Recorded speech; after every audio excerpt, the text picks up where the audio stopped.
What is going on, Budlets? Welcome to Smoke Easy. I am Sassy. And I am Hatter. Today we're going to be reviewing some medical cannabis. This is purely for educational purposes, and we do not endorse the use of cannabis for recreational use. We are on a road trip into the old forest to catch and find Hatter's stash. And I have another creepy story that I found on Reddit again. Let's start with what we have been smoking for the last few days. Very well. I have been smoking the French Cookies by Can. This is a strain This strain is grown in North Macedonia. This one costs £6.50 a gram. This is the only one we received that is non-irradiated weed. It is 22% THC, which is a 60% leaning sativa. Its terpenes are pinene, myrcene, and limonene. Its genetics are a descendant of Platinum Girl Scout cookies, and it is an 8 of 10. It comes in a nice little jar, this one.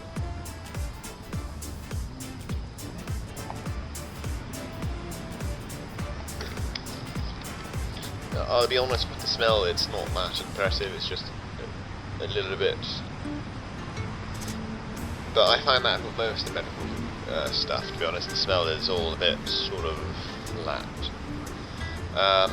But when smoking this one, it is really full to that floral, earthy, with a buttery aftertaste. It does have a clean, very light grey ash. And it is one of the nicest tasting medical ones that we've had on our first month's prescription. I really enjoy the euphoric feeling from the flower. However, when I do find myself using this strain, I do find it incredibly hard to focus on a given task. Instead, I find myself getting distracted by anything and everything. But I gotta be honest, it's quite moreish. It's like this buttery, biscuity, just a wonderment in your mouth. Yeah, I have to agree, that one is definitely tasty. I think, for me personally, I prefer the Pink Kush. Purely on taste, but we're going off burning and the quality of the bud. I think it just slightly has it. But yeah, it is a really, really nice strain. I, however, have been on the High Silver by Curaleaf. This one is also from Terra Verde, like the Catatonic, which is also from Portugal. This one is £5.50 a gram. They claim to have 21% THC, and it is an 80% sativa, and its terpenes are myrcene, carafilene, and humulene. Its genetics are OG Haze crossed with Northern Light and Skunk, and we rated this one a 7 out of 10. Let's get a little bit of a whiff, shall we?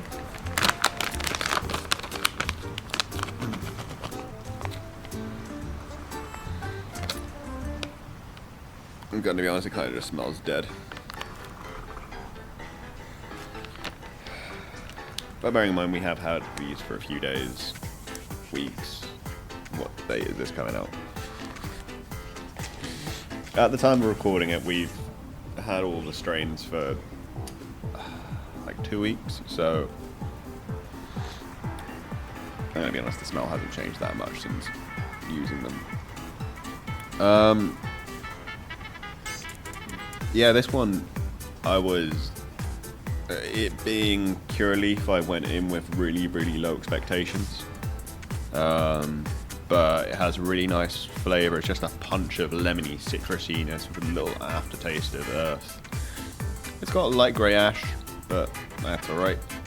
It reminds me heavily of like old school like lemon haze.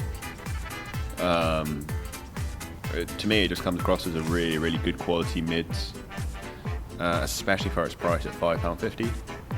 It's one of those ones that I would smoke, but I'm going to be honest, I'd prefer to spend an extra quid and get something from some farms. Or yeah, I prefer to spend a little bit more and try and find something a bit nicer.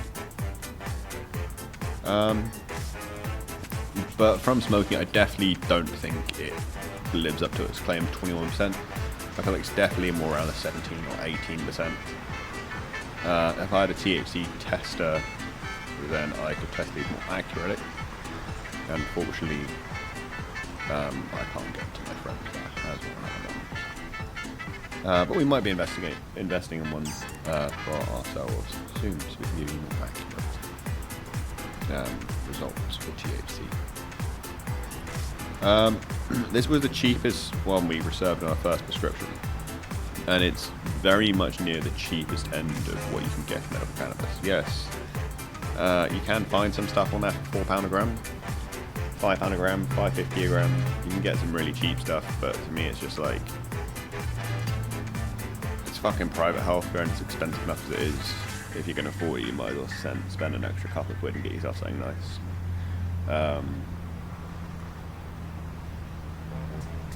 Yeah, it's not a bad one. If you are with Cureleaf and you're only allowed to order from them, it is a really safe strain to go with. It's a nice, it's a nice sativa. I'll be honest though, the main thing that I really like about this one is how helpful it was for focusing. It is a really good sativa. I think the first time I smoked this thing, I did the first 2 scripts for episode 1 of the pilot of the podcast. I did them in like an afternoon.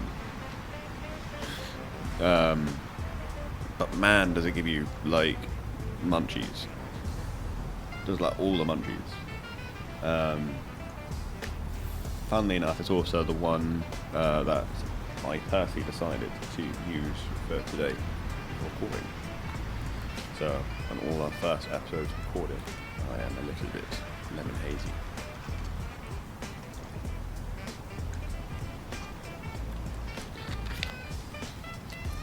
So, yeah, it's not really much more to say about it. How was your stash today? Surely you mean this week. And what do you mean my stash? We've already done my one. I did the cookies, remember? Yeah, shit.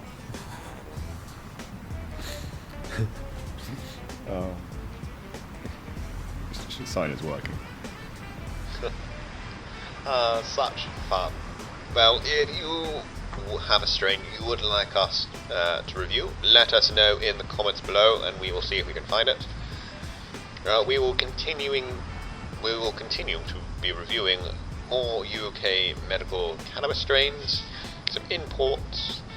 We might even braid some stuff from matey boys down the road. We can challenge who we can find our fun growers, I don't know. We'll see if we can get away with. Yes, and moreover, if you would like us to read your adventure instead of me perusing on Reddit to find some random ass story, and you would like something a little bit more tailored for you, send us an email. The email is in our description, and I think on our socials now as well. But yes, would love to hear from you. But yeah, putting a pin in all that. Hatter, where are we and why are we here in the middle of the woods? Sassy, my friend, we are in the old forest just outside of town. And we are here to smoke bongs and find my missing weed bag. I failed to see my bag, so may I recommend the glassware to your right? French cookies?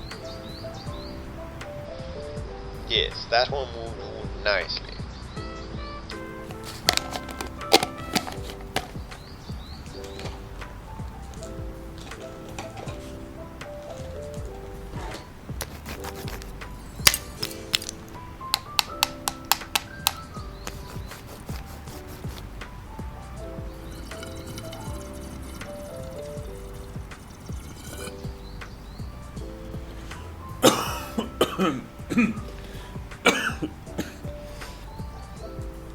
Battery.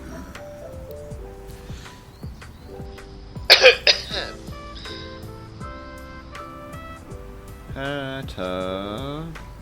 Why are we in the woods? It's peaceful. And it would be a nice place if my bag appeared here. Having a wood place to sit is quite important, while you talk.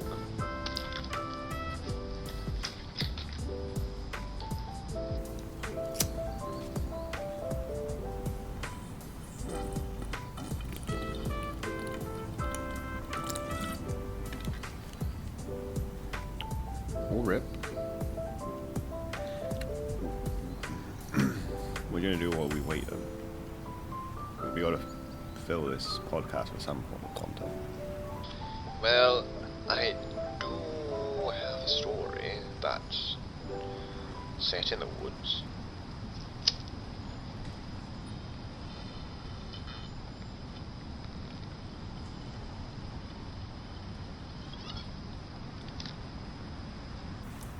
Yay. Such enthusiasm. I love it. Very well. It's time for the... Sorry. Very well. It is time for story time with Hatter. What tale do you have for us today? Today's story is from Reddit user Bradley Innovates from r/Windigo Stories. Indigo? A Windigo is a maleficent spirit which possesses human beings and is said to have an obsessionable hunger, kind of like you with cannabis, but more with the desire to eat other humans. Their folklore is from North America. Anyway, this story takes place in the back country of the area I, Bradley, grew up in. Back in 2019, I recall there being an uproar of an unknown creature roaming in the forest. Like things like Bigfoot and skinwalkers. But this isn't about them. This story is about probably one of the scariest things that I've ever heard about. The Windigo. A few months ago, I went to go see one of my friends, Jacob. He had been away with the US Marines. He was enlisted. I got back after being discharged. One of the first things I did was to go see him. We were having a good old time. We brought up the idea of going out to our little hangout spot. His now ex-girlfriend took him to when they wanted to get a few hours away. So I decided why not. So I grabbed my gun and we went out to this extremely secluded area and started messing around on the old dock that was there. It had been pretty much forgotten, and by the looks of it, poorly maintained, and some old boards mostly completely rotted through. Eventually, after some time of our shenanigans, Jacob brought the topic of the Windigo. The name even sounded a little scary for me. Curious, I asked him about it. He said that if you went into the woods and said, Windigo, 3 times, that you would come across the scariest looking thing that you have ever seen. I wanted to call his bluff, so I told him to prove it. To this day, I wish I hadn't. We started walking on this little path that led into the thick of the woods close to the Alabama state line. Walking maybe for 20 minutes, and then we decided we were on a good spot. I feel like it's worth knowing that it had been raining a lot over the last couple of days, so the ground was completely saturated with water. I turned to Jacob, and he dares me to do it. I stood there, in complete silence. The rest of the forest was almost silent as well. Outside, the tall pines swaying in the wind high above our heads. Reluctantly, I slowly started to say it. Windigo. Windigo. Windigo. Just... Then, fuck you. nothing happened. I let out a sigh of relief at the fact that nothing had happened.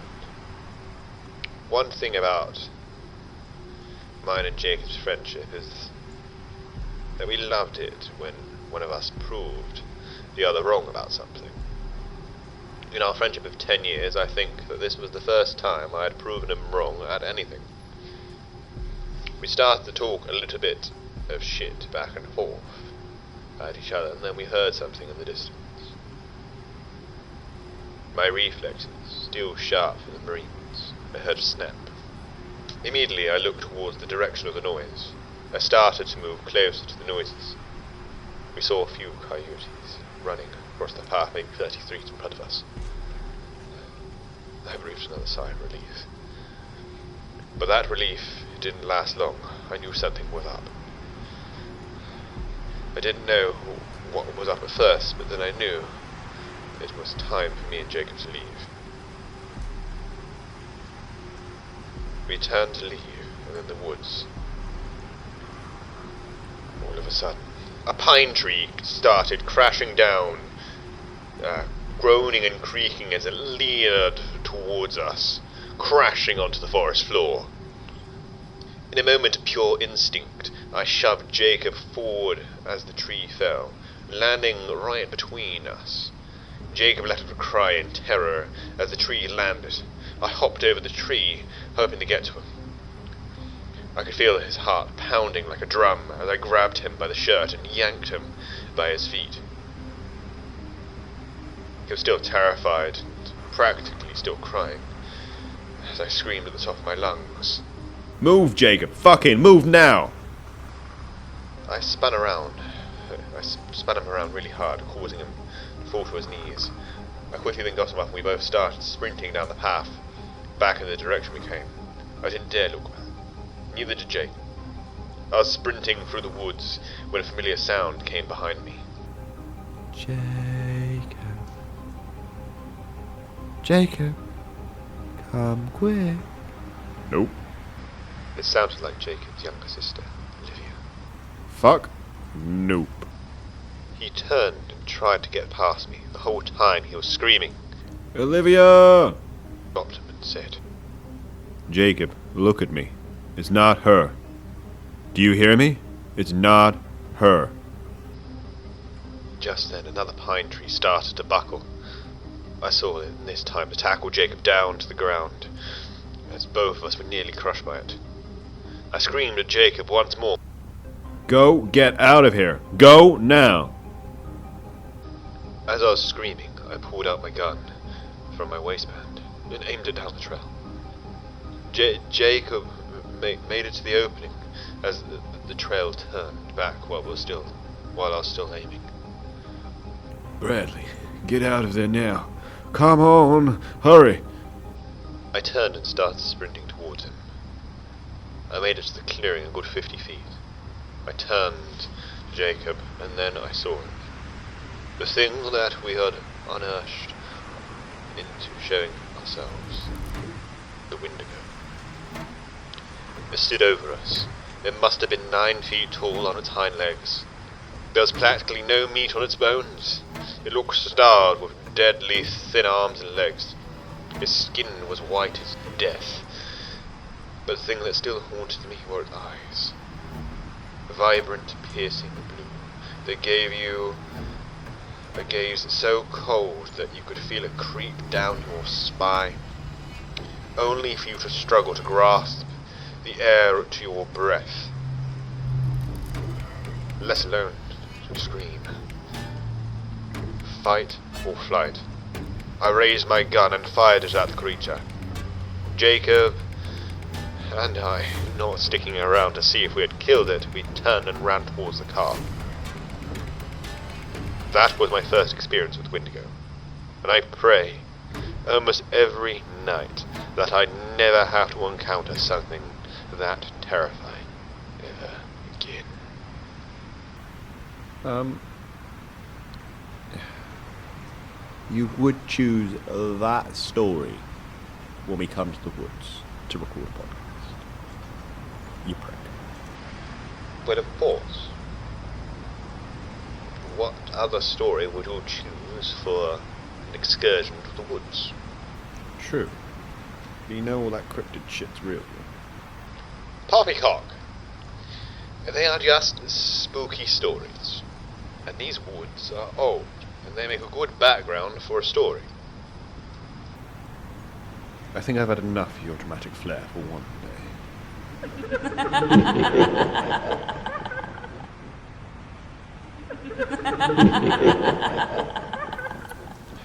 Very funny.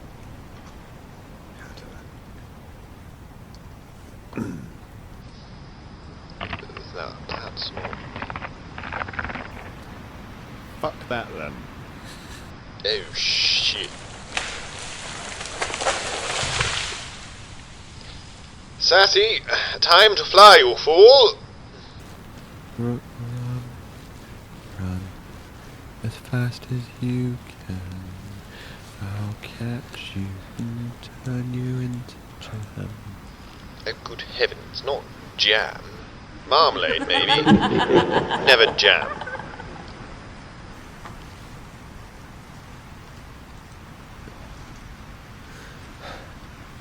That's your fucking problem with that? Fuck this. That's all we have time for this week. Upcoming social events are on Saturday the 22nd. We have our camp out. Catch us next week for more strain reviews and more creepy stories. Hopefully we won't summon a cryptid this time. And find out our plan on how we plan to run a bake sale. They have been Hatter. And they have been, and he has been Sassy.